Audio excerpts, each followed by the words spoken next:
tell us one thing, then say the next thing. So I say, never listen to the lies. Man, everyone's a critic. Just spit it how you live, it's how it's meant to be intended. So open up your eyes. It's all part of the game, ain't nothing but a dang dog. So I say, learn to read between. Yo, you going at it all wrong, so open your eyes. Yo, them cats be living life like they got 9 lives, so don't try. I hit very hard for my size 6'2", a little over 185, so get it right. They tough talk is filled with fallacies. Believe none of what you hear and only half of what you see. So please, they can go and try to play the role as positive, but either way they talk with it, we know when they prerogative. Even if they polish up their image with some party tracks, we see through the lies, we ain't even need a polygraph. This is passion, the vibe is everlasting. It's better than the last one and colder than the aspens. Used to be overreacting, now I'm overreacting. Now pissed off, mad at me, and I'm over here laughing.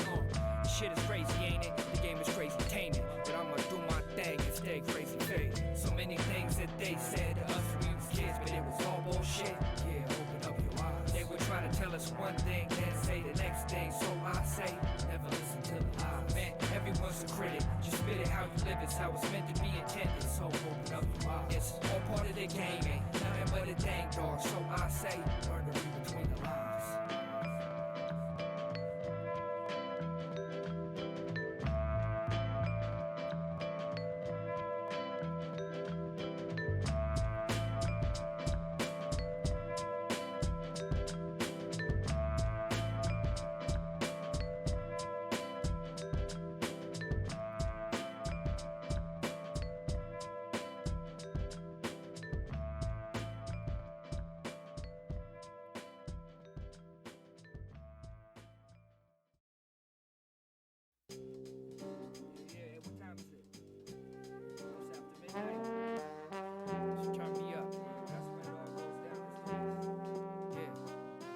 After midnight, when the sun goes down, the moon's up. Some of the best time to make music, so turn it up like the levels on my MP. Sound banks always got samples to say, they never empty.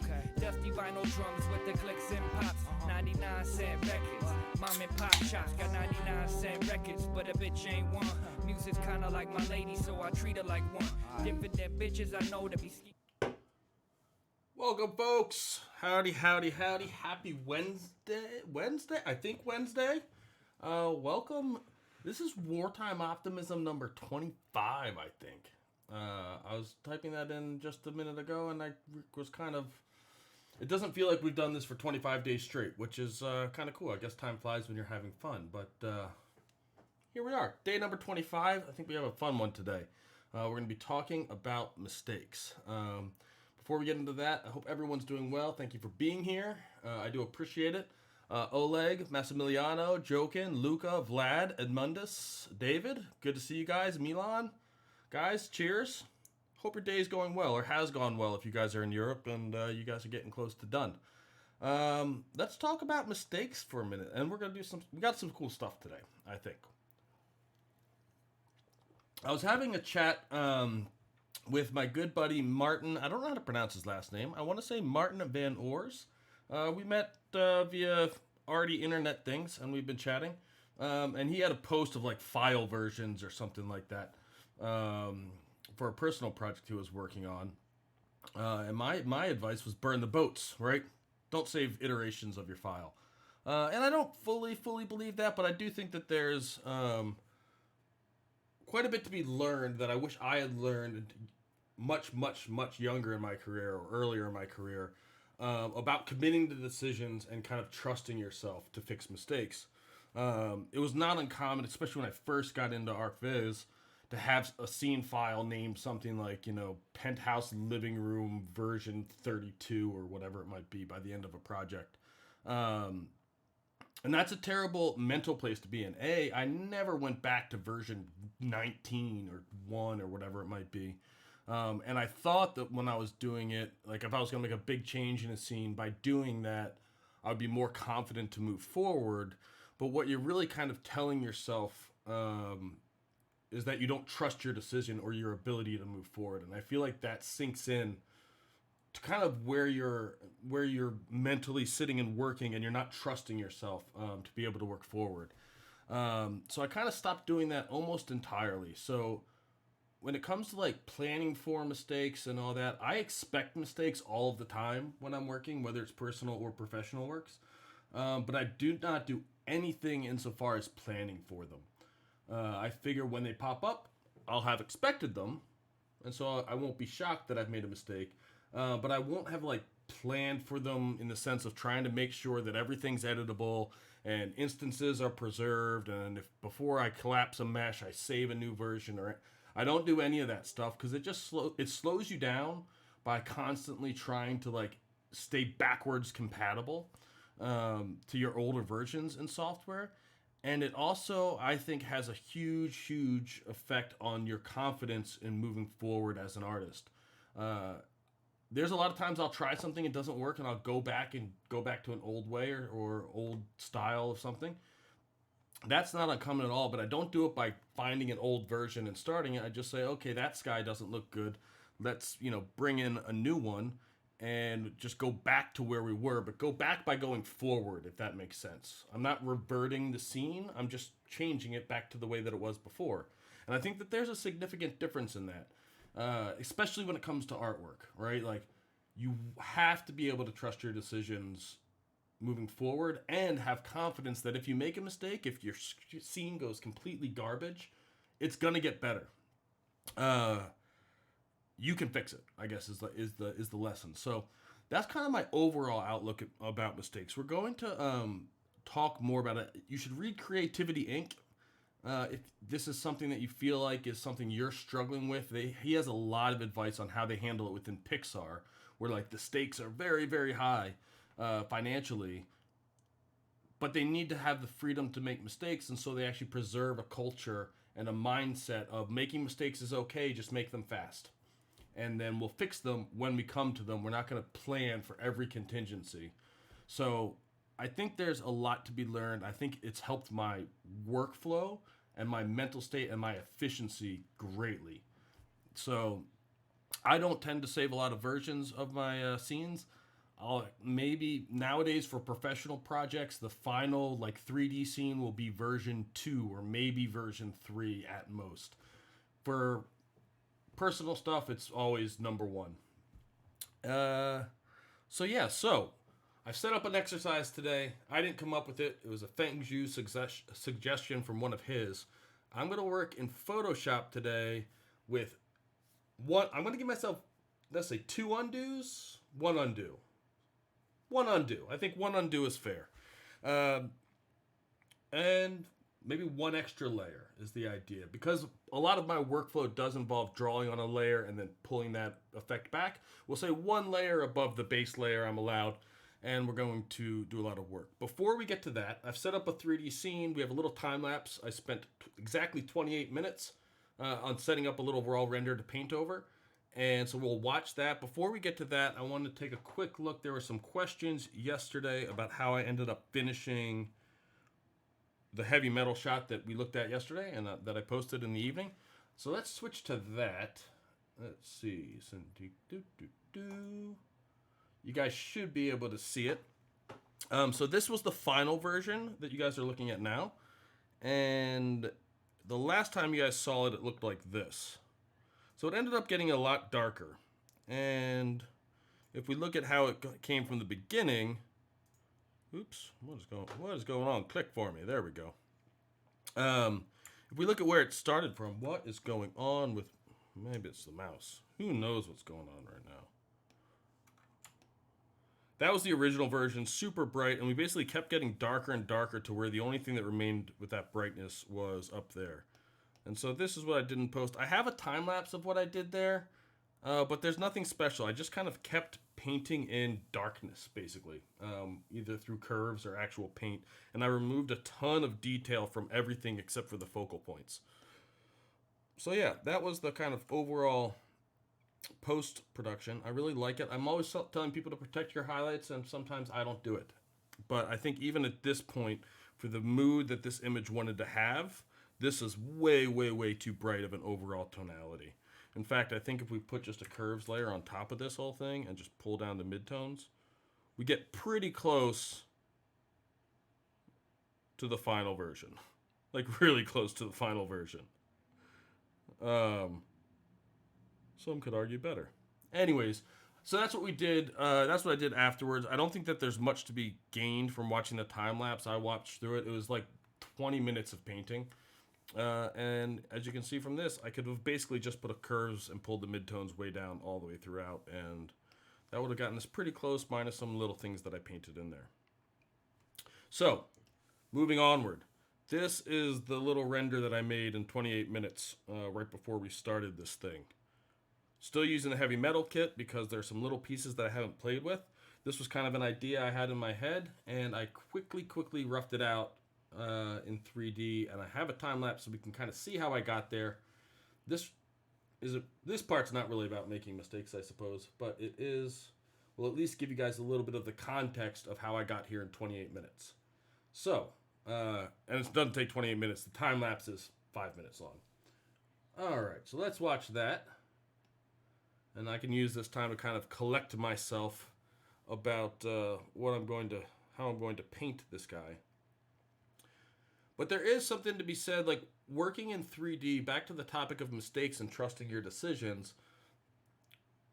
There's this idea that if I mess things up, it's easier to go back, I think is the rationale behind having all of the versions go on.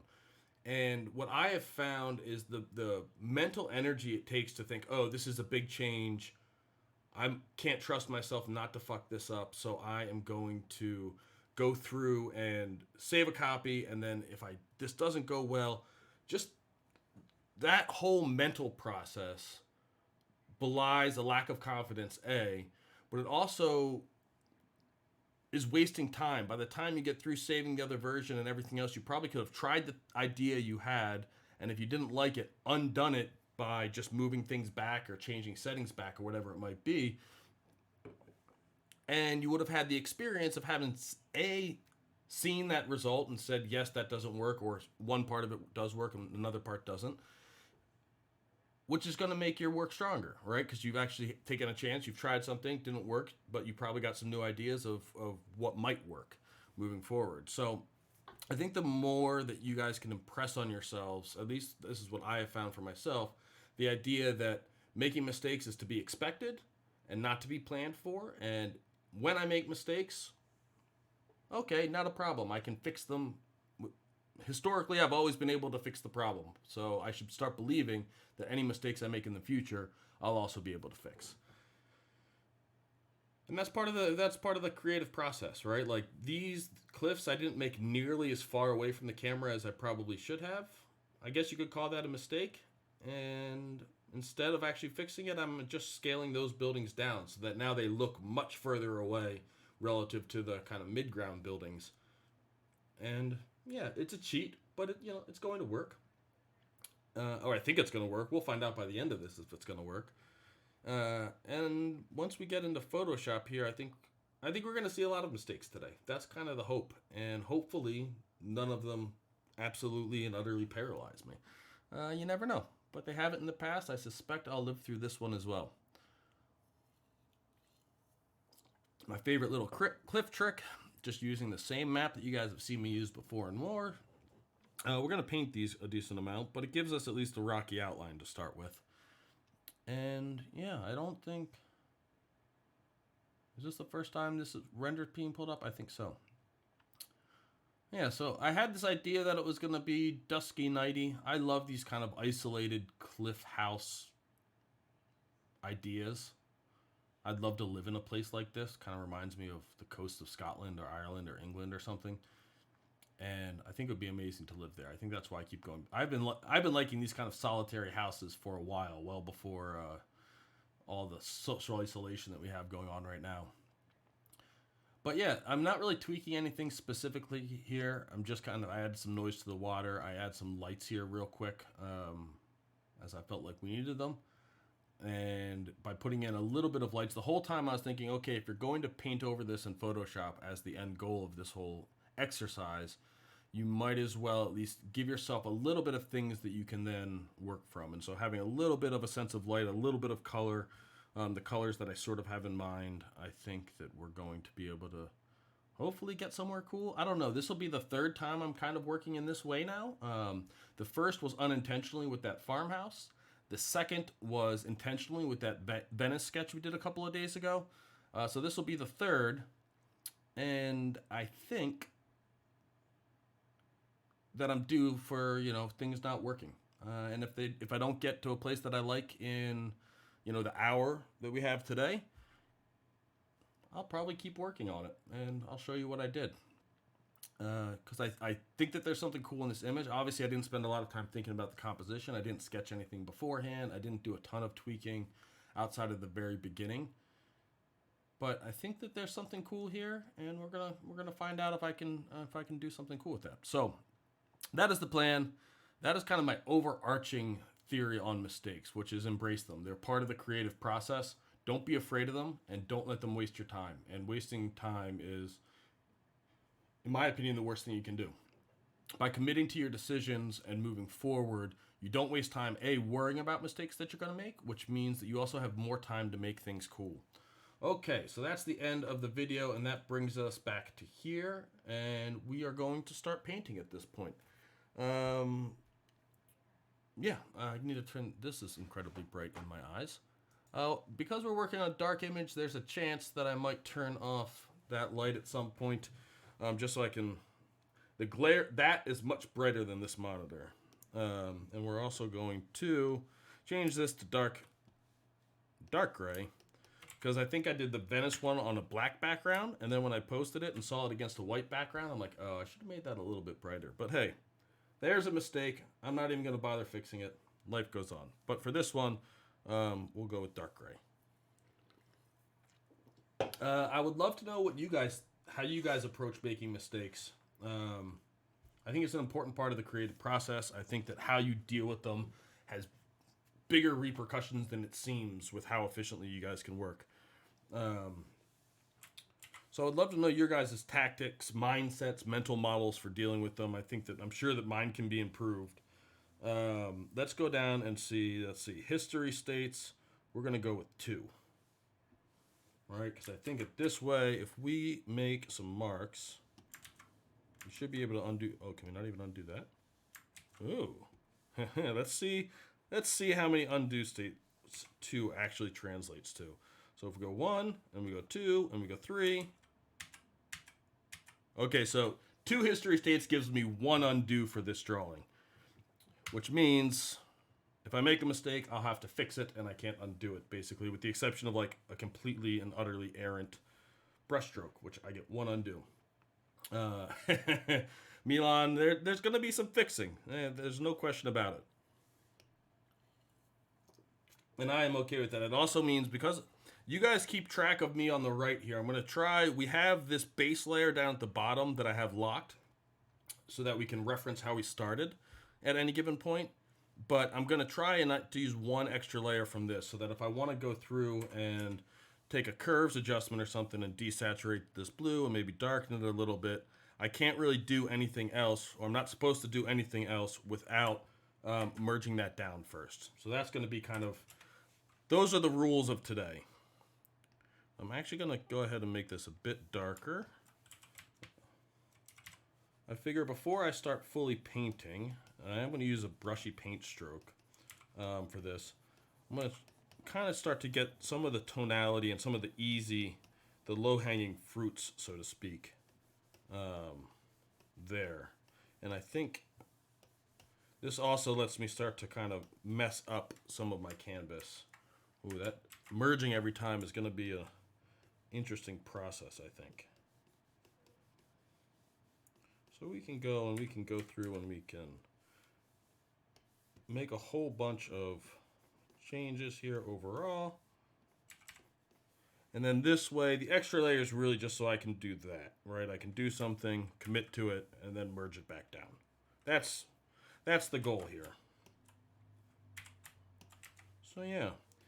I don't know if you guys have watched any of Feng Su's stuff. Most of it is for like VFX or concept artists. He has a school somewhere in Singapore, maybe? Somewhere in Southeast Asia. His videos are great, though. He's got a lot of wisdom to impart. And even though if you guys are ArcViz artists, that may or may not be directly relatable, because he's working on sci-fi scenes and aliens and fantasy stuff, which I'm obviously a sucker for. But the wisdom he has as far as like how to do things is amazing. So I highly recommend checking them out. He has a ton of them. I don't know when he started putting them on there, but they're awesome. So let's just kind of... I have the extent of the vision I kind of have for this image in my head is basically what you see on screen already, to some degree. So these kind of initial marks, a lot of them it's just me trying to get an idea of what I want to do here. And I don't know what that answer is, but we're going to try and find out. I like the idea that this kind of rock structure kind of starts to come out a bit. Don't know exactly what that's going to be, but we're going to figure it out. One way or another, we'll have some faith that we can fix any mistakes that we make now, and I'm going to trust my instincts that we're moving generally in the right direction. But whether that's true or not, we're going to find out. And I think I'm going to bring... Oh, I hate this little floaty dock thing. There we go. Okay. So we might... At some point, we might make this all a little bit brighter so that we can have a little bit more control over the where exactly we have our blacks, but I don't think that that's the biggest issue that we have to deal with right now. I think we want to go a little bit, maybe we add a little bit of like cyan into this sky.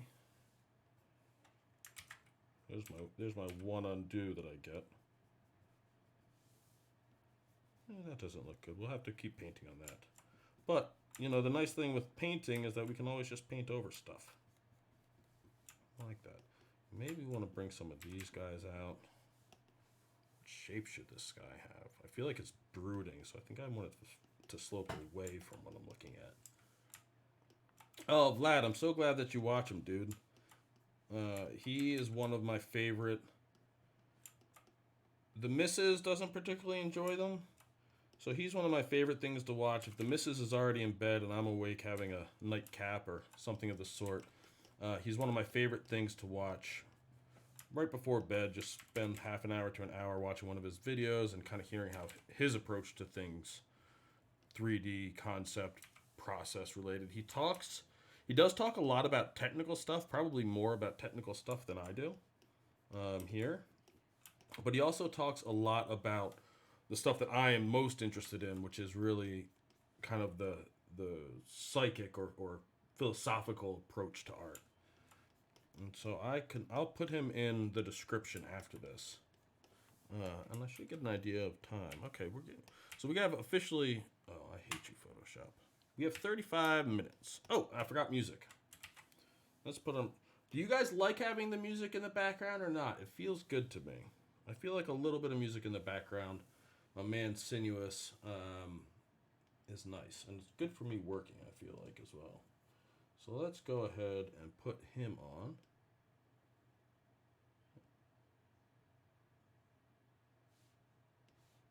And then we have to turn that on. There's a little bit of tunes. Let me know if you guys like them or not. I tend to like them, but I could always have them in my ears and turn them off for you if you don't like them. All right. Okay, continuing onward.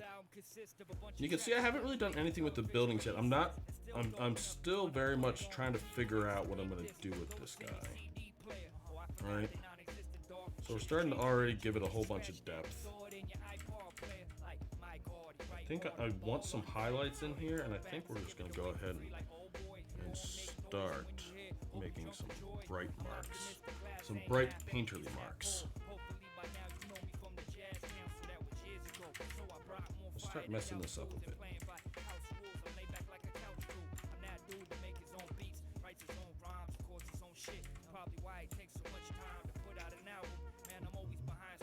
Oh, Juan, thank you. Ah, Sinuous is in the chat. What's going on, my man?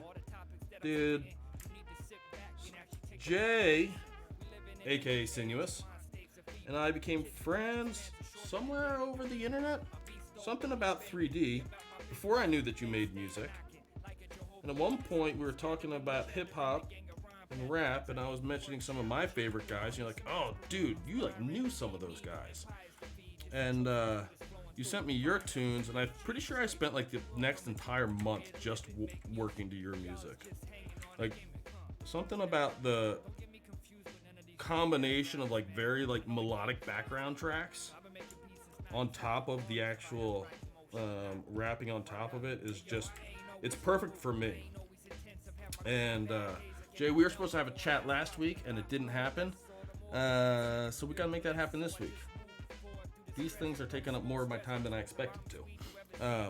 But that being said, we should have a chat this week, and since everyone who's seen me live has basically been forced against their will to listen to you because I love your work, I'd love to have you on here and chat about music, about your move from 3D or from music production and hip hop to 3D work, what you're doing now.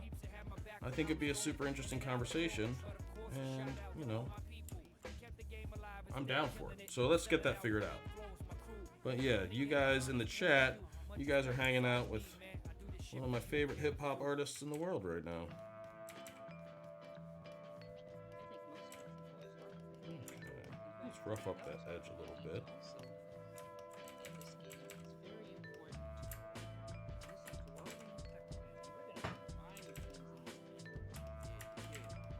You know what gives me a bit of hope here is that this one level of undo isn't really affecting me that much. I kind of thought that it might. I was a little bit worried that I would constantly be pressing undo as like a habit, but I'm not really. Like each now and again I find myself trying to undo something here, and you guys can probably hear from the clicking, even though most of that's just changing brush dries. But I'm not really finding that I want, so I've apparently internalized that lesson, even though this is the first time I've ever tried this little idea of no undos. It's kind of fun. Let's get a nice saturated color in there. Oh, something.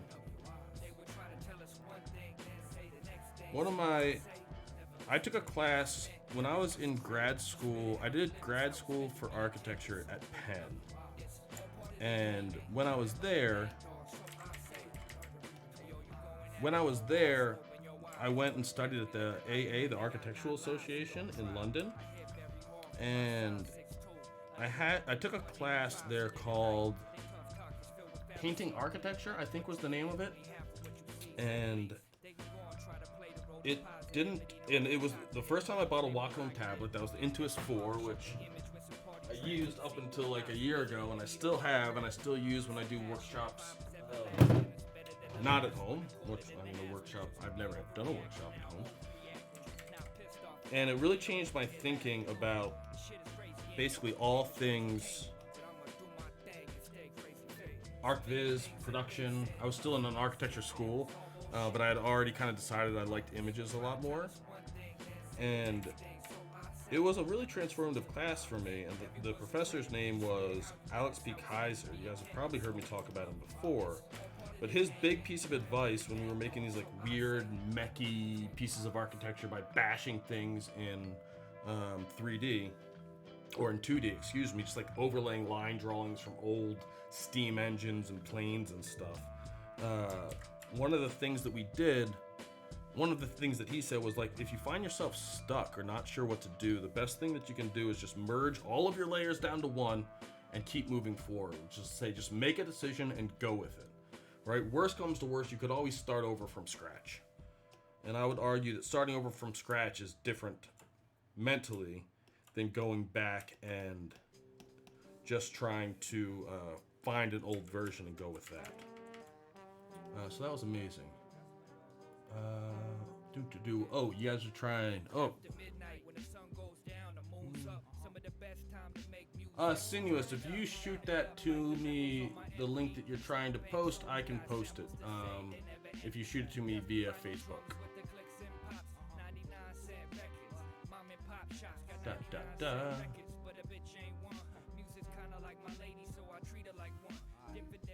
Yeah, if you want to send that to me, Jay, I will post that in the chat for you. And while you're doing that, I'm pretty sure there is a link down in the description for his tunes. But those are his tunes.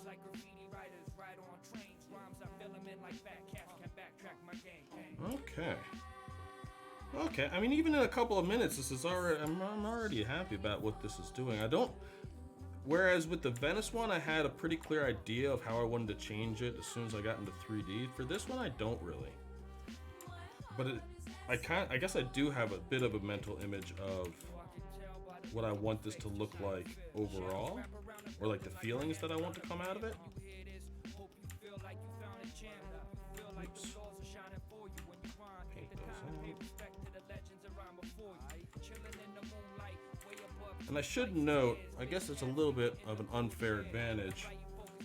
When I do all my thumbnails, which you guys have seen me do before, and you know, those of you that come by and hang out every day, I appreciate you. You'll see me do again. Those ones I always paint exclusively on one layer, and I don't really use undo for those. Again, because it's like a creative process thing. If you think about traditional artists in like any traditional media, such as, you know, paint, ink, all of that, by the terms of the media itself, basically, they have to commit to a decision and put it down. But with digital world, we have the option to undo and save versions, and you could finish a piece without ever committing to any decision until you say, okay, I'm done. And I think that that's a dangerous thing. I think it's a really dangerous thing, and I don't think I learned it early enough in my career. Oh, I like that. So even though this is the first time I've done this exercise with forcing myself not to use undo, it's been something that I've been aware of and thinking about for some time now, as far as how it affects my workflow and making sure that I'm training that confidence, right? Confidence is learned, I think, in a lot of ways. Something cool there. We need something. I don't know what happened over here. I'm going to turn this light off for just a second. I haven't figured out a way. What you're seeing right now is a little bit dark. The room's not that dark. I can see everything.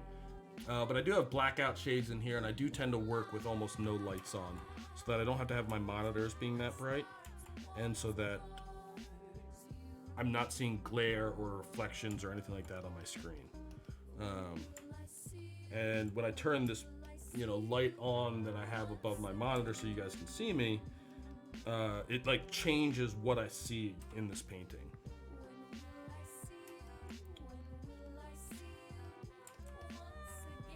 I feel like we need some darks up in here. Let's give this some structure. Oh yeah. Let's see. Oh, what's going on, Tudor? Good to see you, man.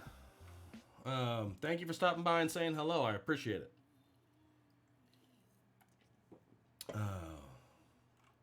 Let's see. The AA was amazing, Jan. Absolutely loved it. Absolutely loved it. Oh, and Jochen, I'm glad that you're looking forward to that conversation. I'm sure that gives both me and Jay some confidence that we should definitely do it. And so we'll get that scheduled, and when we have a time and a date, I will let you guys know. Yeah, I think that'll be fun. Okay, what do I want? I want these lights to read stronger. You know what we might do? Let's try a little color dodge layer, shall we?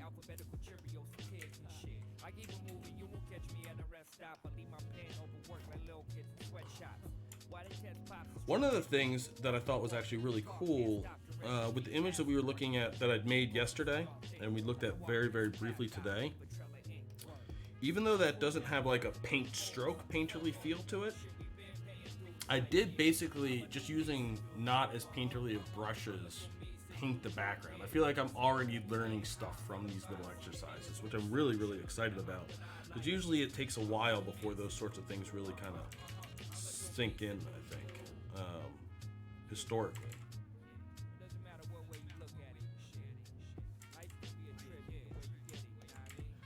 So yeah, that was quite a bit of fun. Life's a trip, it's also a bitch. It is what it is. We all done married the trick, but we gotta make the best out it. Blessing in disguise to hit your eyes, giving you a brand new mix. What do you Even think? had Do we to sing need? it the blues for a minute. How it is when life hits. I feel like we need a bit more On a strength that they know what it is, or the ifs, or the kind of facts. softness and depth as this thing recedes into the nether regions. That's probably a little bit too much. That's why we have one layer, so it's okay. But let's kind of a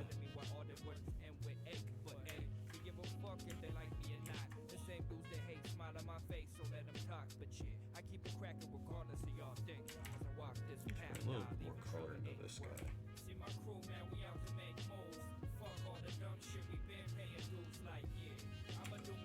Oops, painting in the wrong layer and trying to figure out why I wasn't doing anything. I feel like I do that a lot. I'm gonna blame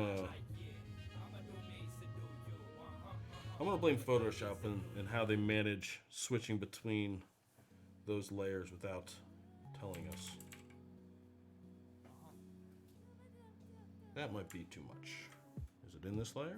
No, it's in the base layer. So we're gonna merge and continue painting. Alright. Just kind of check where we're at. Oh, pretty. I'm happy with this. I feel like the changes are big, but I haven't. Well, I guess I started this just a couple of hours ago.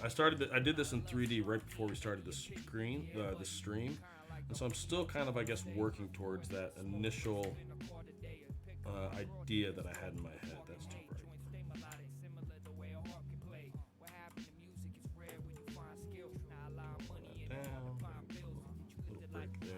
We haven't really adjusted the profile at all. And I do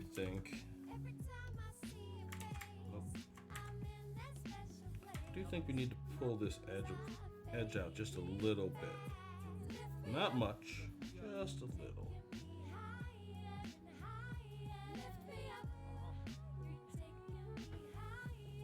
So let's see here. Let's see. I'm not sure. Maybe we just go a little bit brighter and a little bit more green, maybe? Just a smidge. Pull a little bit of red out of it. That's probably a little bit too much, but we can paint it down. I think that's nice. And then we're just going to kind of rough up that hard edge, especially down here. I'm okay with that edge getting lost as long as there's still an idea that there's a transition. Marco Bucci, who I've referenced to you guys before, specifically about this kind of stuff, painting and all that, has a great video on edges, for hard edges versus soft edges versus blurred edges versus lost edges in painting. And I think it's a lesson that we can learn. I think it's a lesson that we would all benefit from as 3D artists. So, Marco Bucci YouTube. You can find the link in the Venice video. I highly recommend you guys check it out. It's really awesome. Let's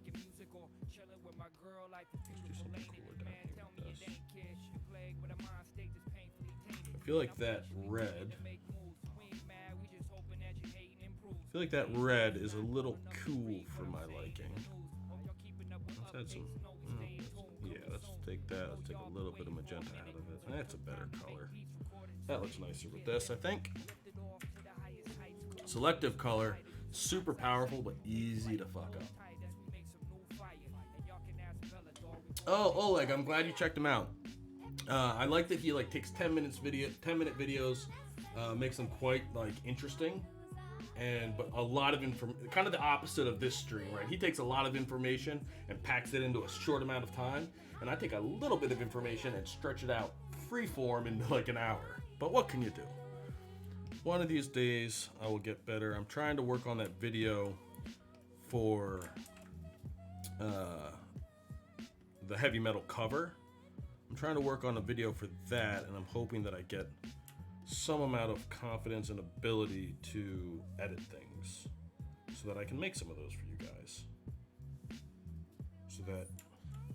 Because I feel like on any given one of these streams, minus the interaction, which I very much enjoy, and I thank everyone who asks questions and comments and gives me things to talk about. It's very much appreciated.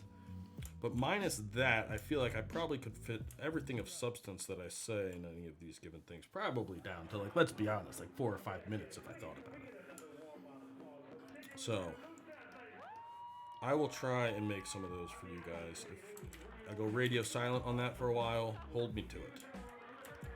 I will not be mad at you. These edges are, maybe this needs to come out just a little bit. And I think what we're gonna do now, I'm gonna turn this light back off. I think what we're gonna do right now is lift the blacks on this whole thing just a bit, something like that. And then that will give us some room to go darker. So I think that we want to be careful, and this is true for I feel photography, CG, everything, is that you want to be very sparing about what you have as pure black and what you have as pure white. And pure white, I kind of try to avoid. It has a natural tendency to kind of like creep into my post production processes, but I do try and keep it from, I'd say if I was to pick like one thing that I critique on more people's work that send me things than anything else, it's that there's way too much in that like very high bright echelon of the value range. And the same can be true for darks, though by and large visually people will forgive you for too many crushed blacks but not for blown out highlights. And if you like study a lot of professional photographers and or films, you can see that they're almost always very, very happy to wash out or to let the blacks fall into complete shadow, so long as the highlights stay properly exposed. And I think that we as a group of artists, ArcViz artists, can do better with that. Let's flip this again. I mean, there's a part of me that says like, hey, I'm pretty happy with where this is at. And we still have 16 minutes left to go. Who's got suggestions for me for things that don't read right to them? I'd love your feedback. And if I agree with them, I will try and fix them.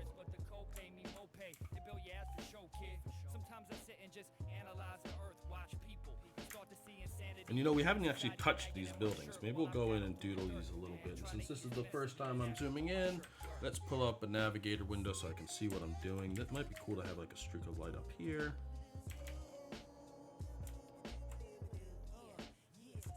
Maybe paint that shadow in a bit more. I feel like these guys can use just a little bit of, even though I'm just painting over it, I still want them to read a little heavier. Maybe they get a little bit of like this bright highlight on them. Let's use that guy.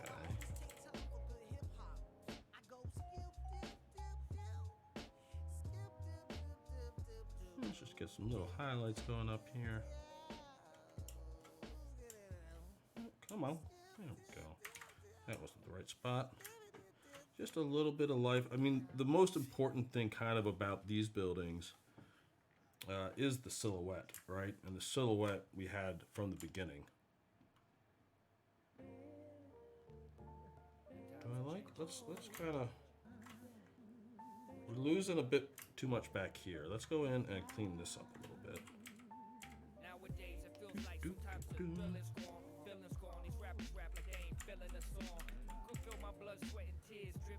I do have a question for you guys in the chat. I feel like I kind of have like two separate groups of like 3D art friends. I have like all of my friends from the Kit Bash communities, and then I have all my friends from the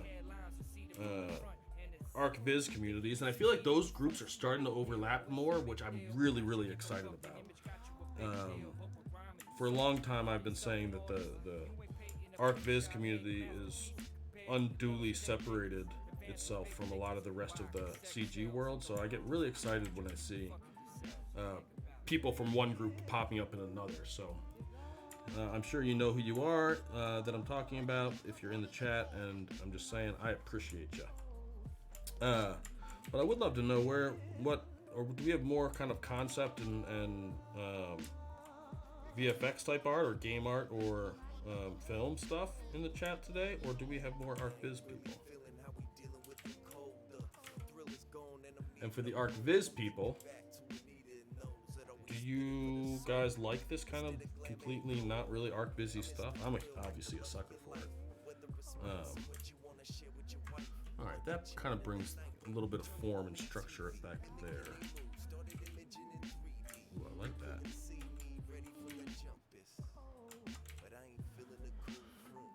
Yeah, Jan, you're definitely ArcViz. Sinuous. I'm just the first person to assume. Did you model those buildings? These are Kipash buildings from that same kit I've been working with, the heavy metal kit. And the raw render from this guy, which looked like this, we did a quick time lapse of this. This was like 28 minutes to be precise in 3D to generate this guy from just starting from the blank kit. ArcViz, trying to learn environment. Fantastic, Jafar. So excited to hear that. Luke, I think you're right. I'm seeing more and more ArcViz studios and projects. I feel like one of the things that's really exciting about Unreal, to me at least, is that I do feel like they keep their like the visual quality, which like is obviously the biggest concern I think for ArcViz artists, is improving at like a really kind of crazy pace. And I've only dabbled in it. I get a little turned off by the amount of technical stuff that's for games that you still have to deal with if you're just trying to make visuals in it. But every time I see something new, I'm like, yeah, it's probably time to start taking a serious dive into playing with that. But who knows whether that'll happen or not. Currently, it's not super high on my priorities. But if I decide to start, there's some personal films I'd like to make at some point. And I am not a patient enough man to wait for renderings if I need 20,000 renderings.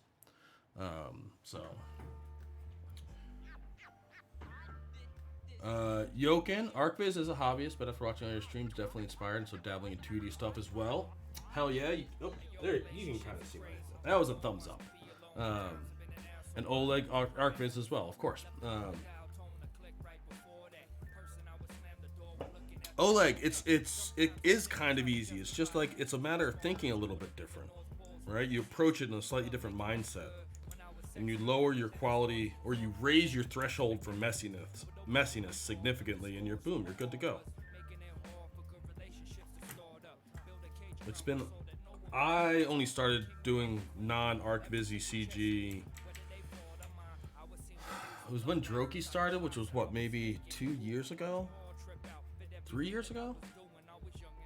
Somewhere between 2 and 3 years ago. Something like that. So I guess that's a decent amount of time. But either way, if you can make an ArcViz image, you can make one of these. It's just recalibrating the tool set, so to speak. Let's give a little bit more structure to this. I kind of don't know what to do else with this. I'm happy with what it's become. I like the colors. Maybe we'll go and do a little. Maybe we'll try and get a few more kind of tones and colors into this thing.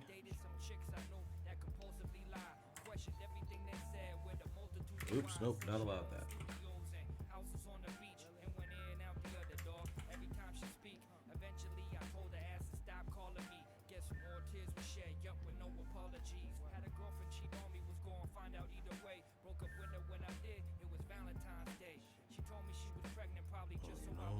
We're gonna do that differently. I want a lot of that kind of like dark on the edges. So instead of using the opacity of the layer, we're going to use a layer mask so that we can go higher. Oops.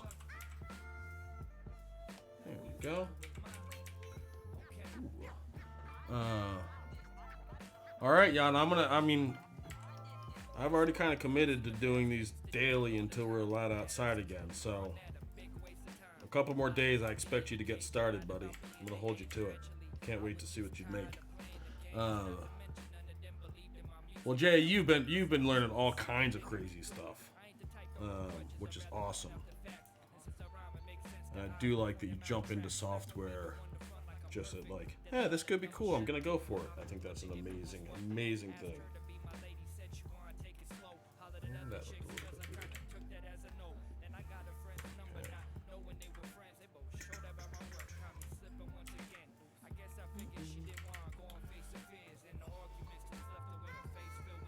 Edmundus, yep. ArcViz, to better show project ideas to developers. Showing ideas is all about speed, and this type of stuff does get you fast. Like the looser you can work, even in a completely messy area, will inform how you work in your more like production final settings.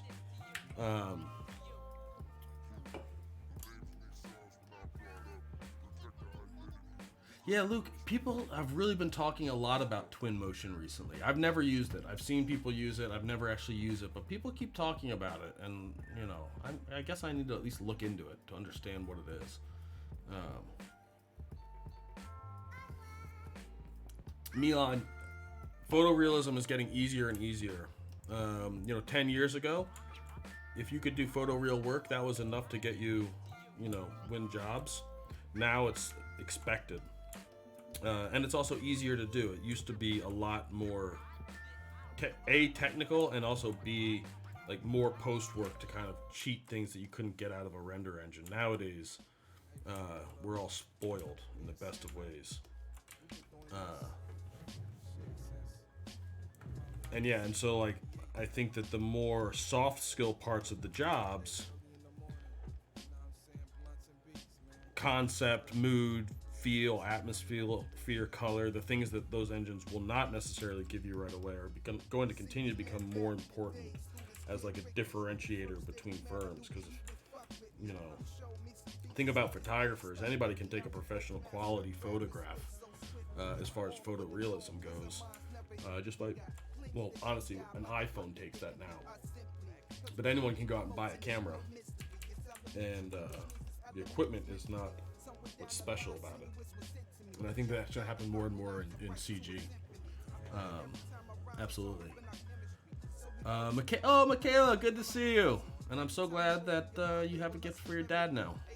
Awesome. Design VFX, awesome. And concept art, very cool. Very, very cool. Oleg, you and me both, buddy. A boat in the foreground. Does it need a boat in the foreground? Oh, Khalid, I don't think you're necessarily wrong, but my reason for not even trying that is because I don't have any confidence in doing it. And what have I been telling you the whole time is let's try and do it. Now, this whole image, conceptually, from the image, I don't want a high contrast boat in the foreground. Like over here, I think would be too much, right? We from a perspective reason, I'm gonna make a new layer just so I can show you what I'm looking at. We don't want to put a boat in here unless it's like super small, and then it just kind of like it pulls all your attention just into this left corner of the image. So I think we would want it over here, and I think that we would want it to be a low contrast boat, just kind of a hint of a boat sitting in there, so that it's like a third or maybe even fourth read on this. But since this is all about making mistakes, and this went more smoothly than I thought it was going to, let's do something that we're definitely going to make some mistakes on in the last 5 minutes or so here. And I'm going to turn that light back off just so I can see what I'm doing, especially working in the dark. All right, let's do it. This doesn't have anything on it. So let's first go in and try to draw a boat. So I'm thinking a boat with, not with red. I'm going to draw actually with black. Let's see if I can kind of get, I feel like a boat would be maybe something here. Maybe we have a little.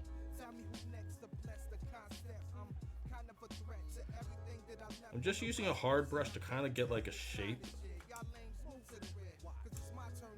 in, because I feel like feel like if we're gonna get a boat in here, maybe it has like an old like raggedy sail in it, hanging on it. Maybe have a guy in there, and that sail would be something like this.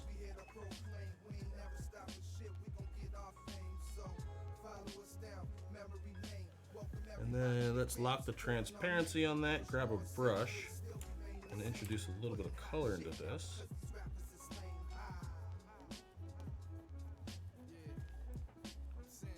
And probably have just like a little bit of highlights on it.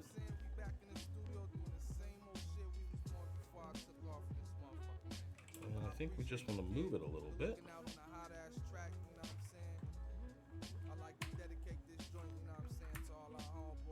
Feels like it's leaning a little bit to me, I think.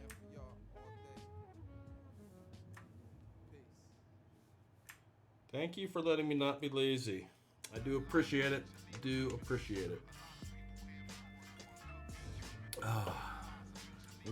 Really making me put my money where my mouth is. I like that. Let's see, does that feel right? That feels maybe just a little bit big now.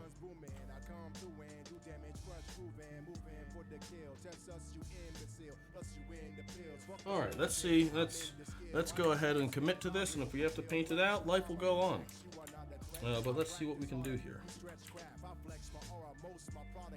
Okay, and so this, I think we want this to feel a little bit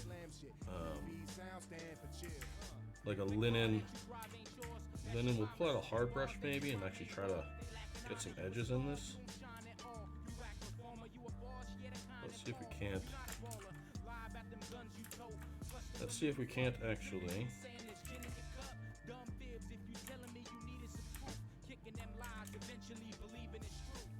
get something that I'm not embarrassed by. We have some reflection. You probably lose all of that.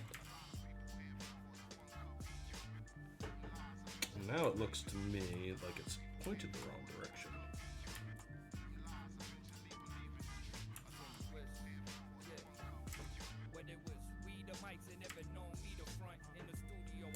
Okay, now let's start to paint in some blues into this. Darken it a bit. I think what we want to use.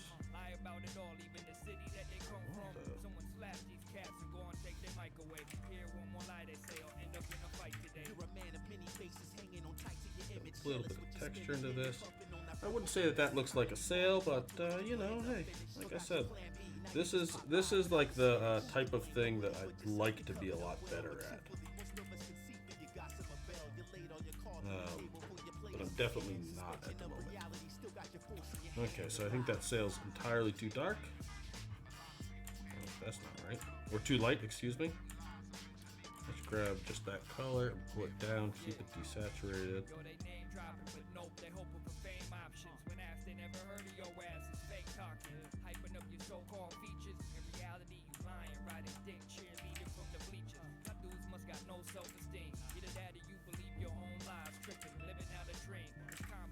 Maybe it has just like a little bit of a light.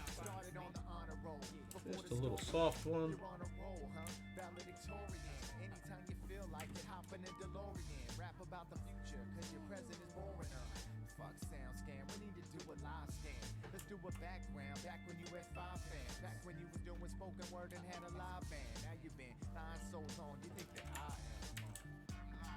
You can see when I'm really focusing because I completely stopped talking. Jan, way to back up the challenge. I like it.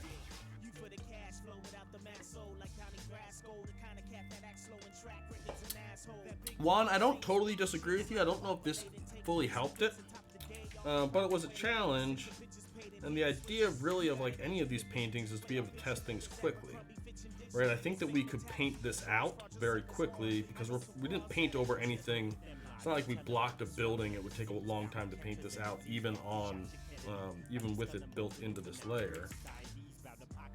I don't know what I'll do. I don't think it's a terrible idea. Maybe I put it in the wrong spot. What we can try Well, that's my dog in the background. What we can try doing is, what if this guy was like hiding in like a little cove? That could be cool. Just kind of adjust the perspective a little bit, kind of cheat it.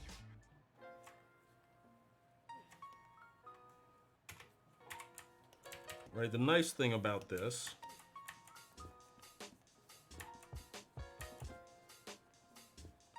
is that, like, this part where the boat was, we can just,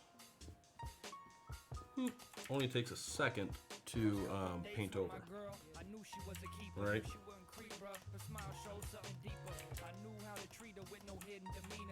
Now it's a little bit more profile.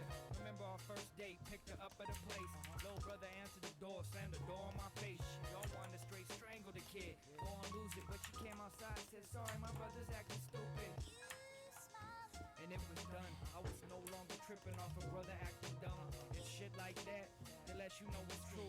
The notoriety within the simplest clue to how our eyes sparkle right before a dimple start to move. It's the little facial expressions that put me in the mood. I'm not sure. Before the boat, I think I was going to just kind of call that one done, and I think we're now running overtime. So I don't know if I'm going to continue working on this here live,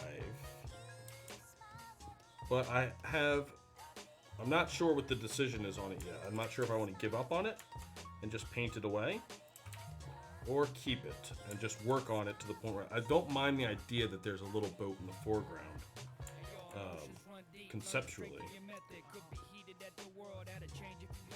But it's not working yet. I can say that. Jay, I agree. Like, it should be like a very kind of distant read, and I'm sure that I'm going to continue kind of painting it more subtly in, but also defining the features a little bit more so it actually looks like a boat. You can see this is, for those of you that are always asking about me using reference, this is definitely one of those situations where I drew like the stereotypical shape of a sailboat. I've never drawn a sailboat before, and it shows. If I was actually looking at a real sailboat, that drawing would be different. And so I'll probably pull one up afterwards. But I don't think I'm just gonna paint over it and call it done. I like that it was a suggestion, and it kind of gives a better theme to this entire conversation, because it's all about making mistakes and having the confidence just to continue working on them. So I'm not going to get rid of it. I just made that decision, but I will probably continue to work on it and get it into a place where I'm happier with it, I think is the plan. So this was a fun one. I'd love to know. I'm really enjoying these painting exercises. I feel like I'm learning a lot, not just about painting, though that's one thing for sure. But it helped me yesterday on an image that wasn't painted, so to speak. And I would like to be better at the actual painting itself. So I think I'm going to keep doing them. Unless you guys let me know that you hate them, in which case I won't change them. I think I also might change, there's this kind of like glowy border right at the edge of things. Now that I'm looking at the whole image as a whole again. So there's a couple more things that I'm going to do. Though overall, I'm pretty happy. And let's just merge that down. So now we never had more than 3 layers. We went from that to that in, what was that, 40 minutes? Something like that.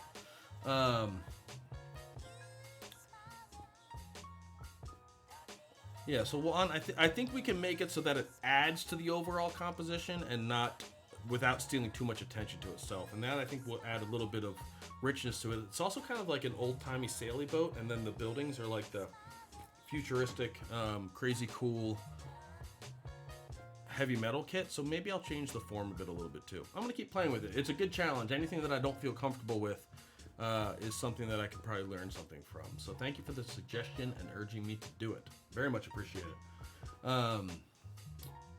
Yeah, Claudio, I agree with you on that. It's just, I think we need to make it better than I've done it thus far here. But that's okay.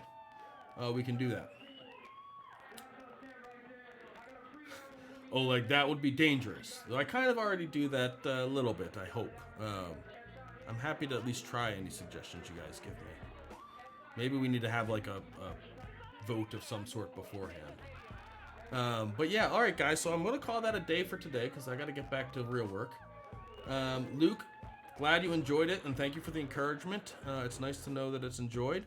I'll probably post this one maybe sometime today or tomorrow when I find some time to continue. I think I want to keep drawing on it for a little while longer. But overall, I'm happy with it. Jay, definitely do. Definitely do. And let me know what you think. I would love to hear. And Juan, that's good to know as well. I definitely am trying to... Oh, that was something I was going to say at the beginning of this. And so I'll close it on one last thought about mistakes, which is... when we scroll through like our Instagram feeds, we see people's work is like it's all beautiful and there's never any mistakes and there's never any challenges and they all just come out fantastically. It reiterates that idea in our mind that other people don't make mistakes, and if we're struggling with it, it's unique. And so definitely one of the goals of this stream in general, and me kind of showing you that, is that I'm not trying to present myself as though I don't make a ton of mistakes, because I definitely do. And I think it's easy just by the nature of social media to not show that yourself. You don't show all, you're like, hey, look at all these things I did that didn't work before I figured out something that did.